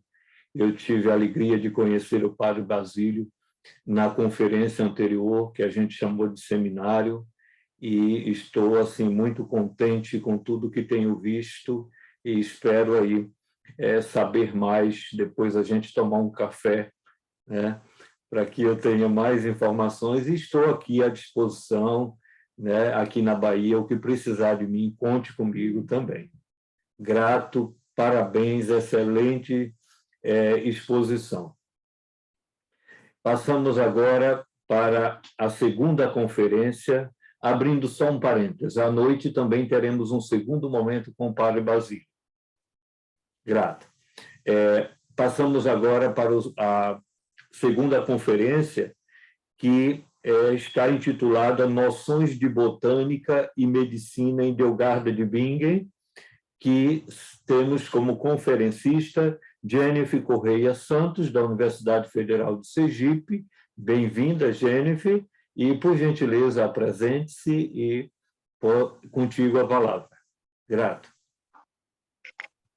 Olá, boa tarde, todos estão ouvindo? Ok. Meu nome é Jennifer Correia Santos, eu estudo atualmente farmácia na Universidade Federal de Sergipe, mas já cursei História na Estácio de Sá e atualmente eu estou pesquisando sobre Hildegard de Bingen, mais voltada para ciências naturais. O título de hoje, ele tem como eu estou iniciando a minha pesquisa, então eu vou apresentar um pouco aos poucos. Aí hoje eu vou apresentar um pouco das noções de botânica e medicina nela. Eu vou começar lendo um pouquinho sobre a Hildegard de Bingen. Hildegard de Bingen ela é do ano de 1998 a 1179. Ela foi fundadora e primeira abadesa da comunidade beneditina de Bingen. Ela foi representante da aristocracia beneditina alemã em seu apogeu. Começou a escrever a partir dos 43 anos. Foi autora de uma compacta trilogia que combina doutrina e ética cristã com cosmologia, uma enciclopédia resumida de medicina e de ciência natural, uma correspondência que compreende diversas centenas de cartas às pessoas de todos os níveis sociais, 2 ilhas de santos, inúmeros escritos ocasionais e, especialmente, uma requintada coleção de música que inclui 70 canções litúrgicas e o primeiro drama alegórico de fundo moral conhecido.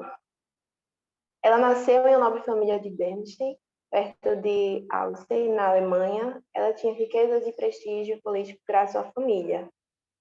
Foi aos 8 anos que a sua família viu como uma oportunidade ideal, como gesto piedoso, oferecer ela, a última das 10 filhos, a Deus, colocando ela no eremitério, junto com a então Juta, que era eremita. E ela virou serva e companheira de Juta. E assim ela iniciou seu desenvolvimento, tanto das suas produções de livros, quanto de música e também espiritual. Antes dela, a gente tem muitos escritos, obras femininas, no tanto espiritual quanto nessas áreas. Entretanto, a única autora que teve voz foi Hildegard, a primeira que teve realmente voz na Idade Média. Dessa forma, ela se considerou como a primeira mulher a escrever, justamente por ela não ter tido acesso a esses escritos. Um exemplo anterior a ela, Heloísa. Principalmente quando a gente fala do assunto botânica e medicina, porque a gente tinha muitos escritos, a gente teve uma ascendência no período em que ela começou a escrever, ela escreveu seus livros, estava estudando sobre isso, desse assunto, tanto pela questão da botânica auxiliar na produção dos medicamentos, que a gente pode falar, que são as plantas nos chás, os emplastos, entre outros. Aí, nesses campos, eu vou tratar especificamente do livro que eu traduzi livremente, As Plantas Curativas de Hildegard.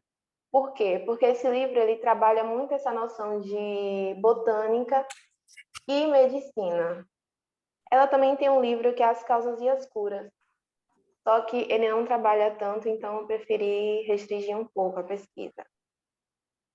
Aí, o uso das plantas como forma medicamentosa é relatada desde o Egito, além de suas inúmeras outras propriedades.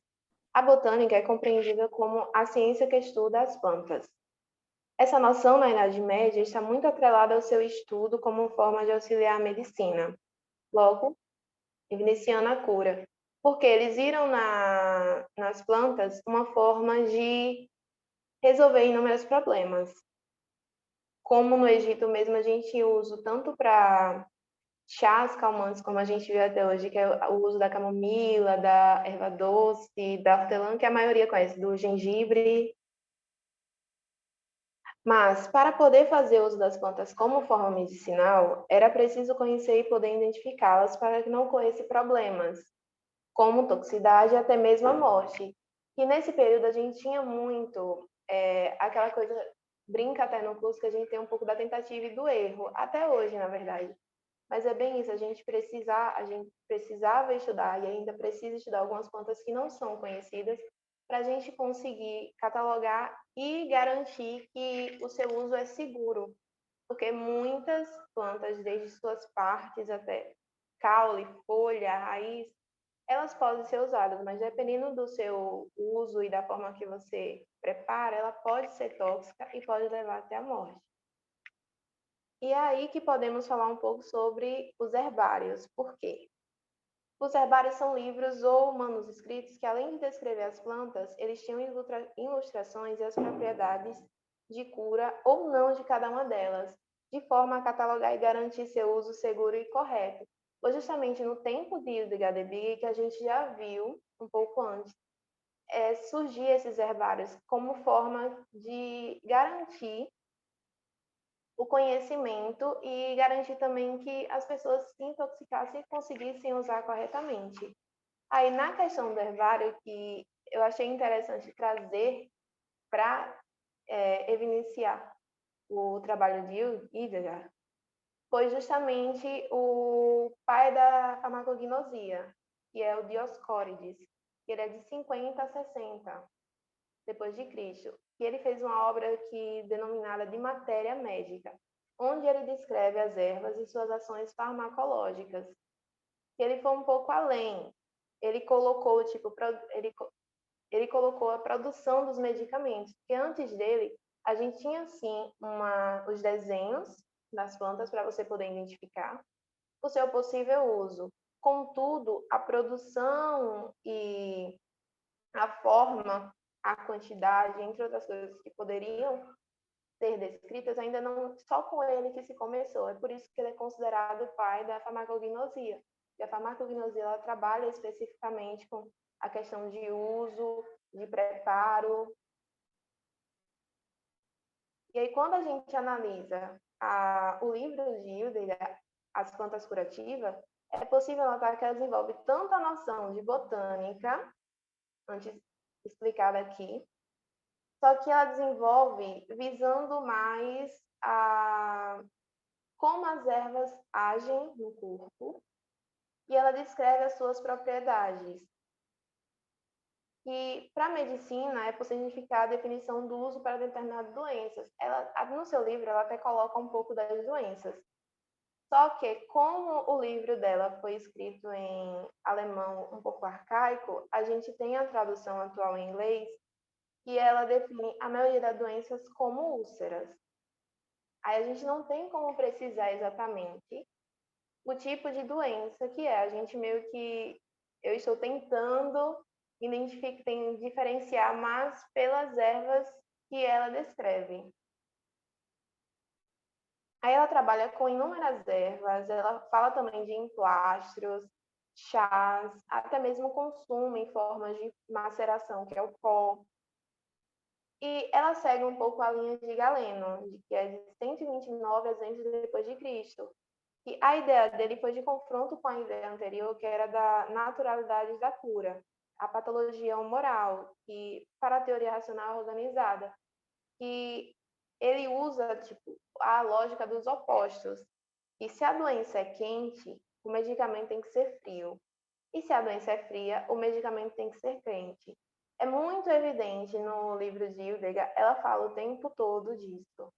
E ela evidencia também a questão espiritual, que é importante falar. Ela não só deixa... ela bebe um pouco de cada fonte. É possível você ler o livro dela e identificar inúmeras referências do campo de trabalho, tanto da botânica quanto da medicina, até mesmo da espiritualidade. Que ela não somente delimitou, como também mostrou esse preparo. E foi o que justamente a influência de Galeno. E é interessante que mesmo tratando das doenças, como eu já falei, ela faz questão de a cada capítulo ela colocar um pouco do aspecto religioso. E eu gosto de falar isso porque ele não fica em segundo plano, ele é tão importante quanto o tratamento com a erva. E ela é muito incisiva sobre isso.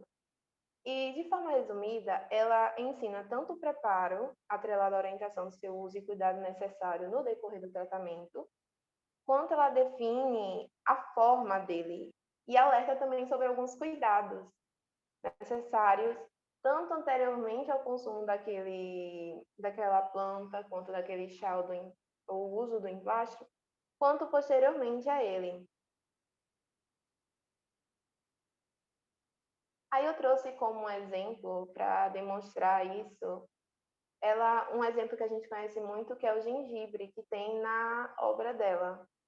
E é muito interessante que ela coloca dessa forma o gengibre. O gengibre é muito quente e espalha-se facilmente. É prejudicial e deve ser evitado como alimento tanto por uma pessoa saudável quanto por uma pessoa gorda, porque torna a pessoa ignorante, morna e lasciva. Essa parte que ela fala que o gengibre é muito quente é porque ele é termogênico.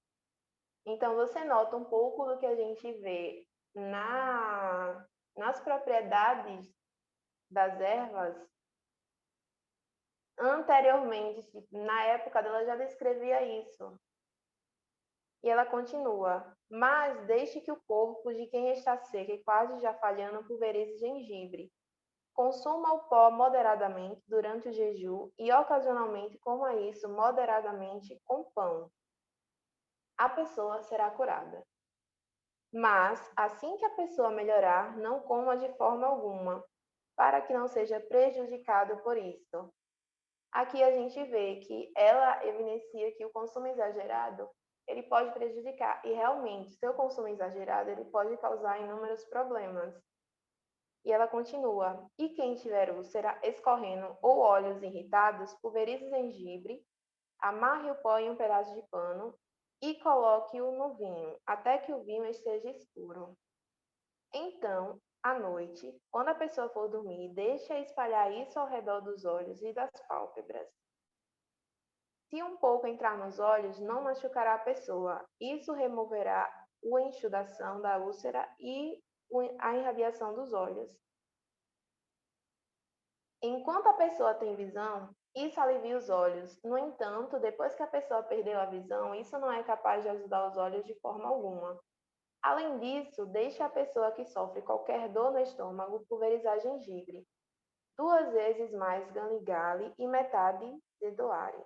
E coloque este pó no vinho e beba-o depois de comer, e também à noite quando for dormir. Deixe a pessoa fazer isso com frequência e seu estômago ficará melhor. E se uma pessoa tiver ferida no corpo, coloque o pó mencionado anteriormente, amarrado em um pedaço de pano, em vinagre. E adicione um pouco de vinho se a pessoa o tiver, para que não fique muito escuro. Em seguida, esfregue o local onde as feridas estão e a pessoa ficará saudável. Aí aqui eu coloquei um pouco das propriedades terapêuticas, que é justamente para que eu peguei na farmacopeia. E as propriedades dela é justamente estimulante gastrointestinal, aperiente, carminativo, tônico, expectorante, gases intestinais, vômito, rouquidão, traumatismo, reumatismo.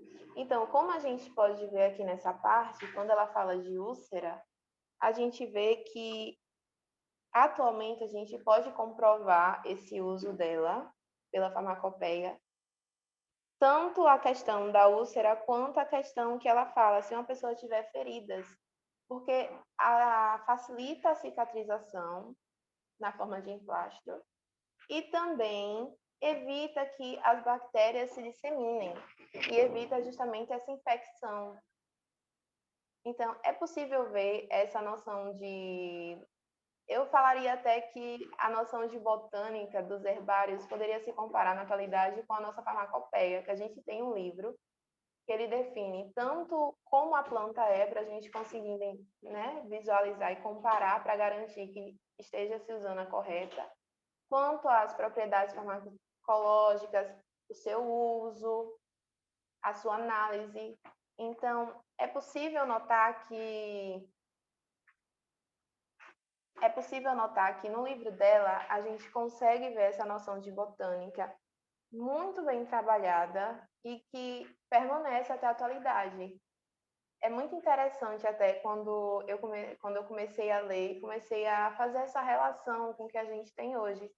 E é maravilhoso, porque além de tudo isso, ela ainda coloca, ela não deixa de lado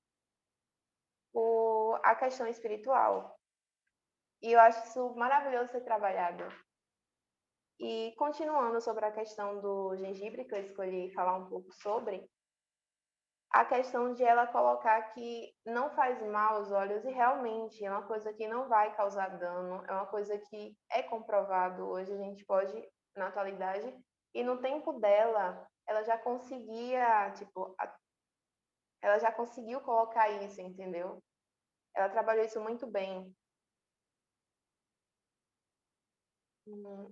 E no mais, e continuando um pouco sobre as noções de medicina, eu quero falar também a questão do que eu escolhi a botânica e a medicina especificamente porque naquela época estava muito atrelado. Foi quando começou o crescimento dessa valorização das plantas medicinais, justamente porque eles viram que era a possibilidade que tinha de melhorar a saúde das pessoas com esse conhecimento. E viu-se essa oportunidade, foi esse crescimento, e a consequência disso é que a gente viu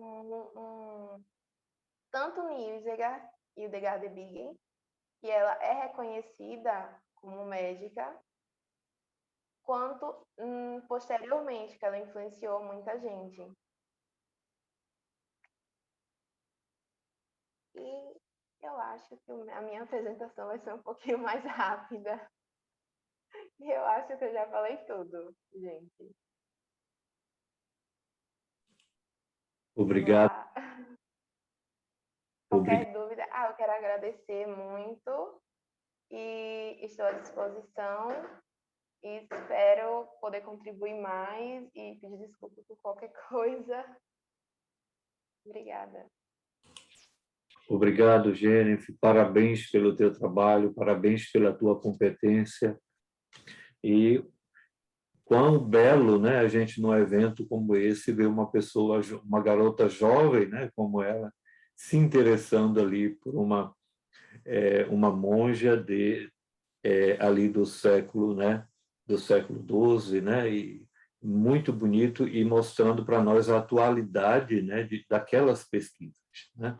Nós temos aqui vários cistercienses, né, que conhecem a autora, várias pessoas que conhecem, então aqui estão também a oportunidade, temos um tempo aí, ela foi bem sintética, né? E eu pedi também que pensasse uma conferência ali de 30 minutos, até para a gente conversar um pouco, né? Porque a ideia é a gente abrir uma discussão, porque quase a gente não ouve falar da Hildegard de Bingen, né? Embora que Jequitibá tenha uma casa, né? Não sei se o irmão Antônio Franco está aí, né? Tem uma casa ali de saúde com o nome dela. E a proposta é a gente conversar um pouco, se possível, e questões ali no chat, ou se alguém quiser falar, estamos aí abertos.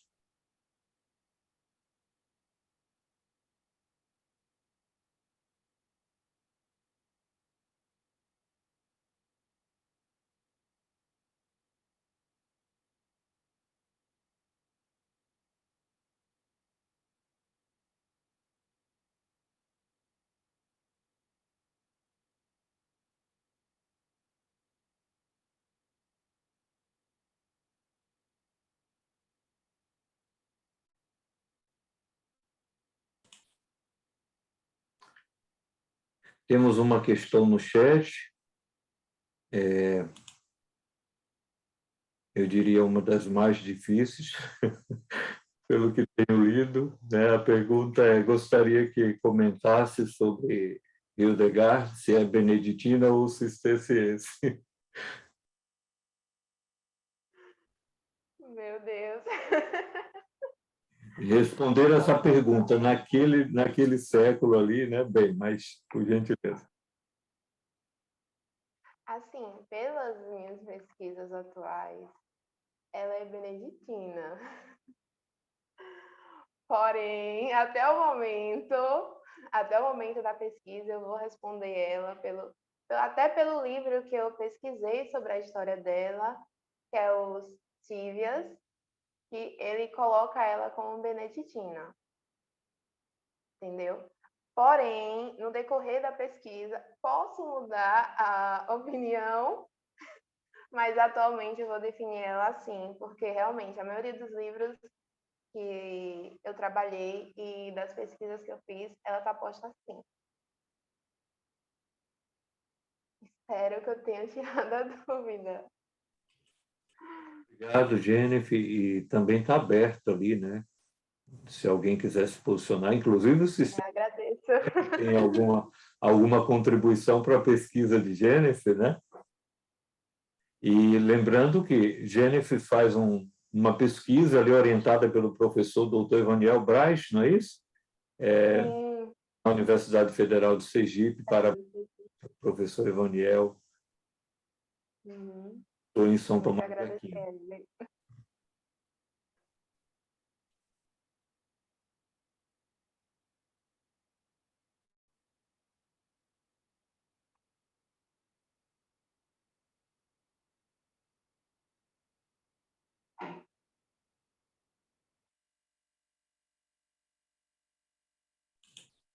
Nenhuma questão? Se não temos nenhuma questão, então a gente te agradece, Jennifer. Ela estará conosco também no próximo GT, né? Convidamos aí a todos e todas para o nosso próximo GT, que é o GT 3. Eu já quero aqui anunciar o GT 3, Ensino, Filosofia e História das Ciências, contribuições da Ordem de Cister. Vocês receberão o link pelo chat, pelo e-mail, e teremos o GT, as comunicações iniciarão às 16 horas, né? Agora teremos um café, né? E contamos com a participação de todos, e caso alguém não tenha dificuldade, eu deixo sempre aqui o meu contato também, pode me pedir o link, vou deixar mais uma vez o meu contato.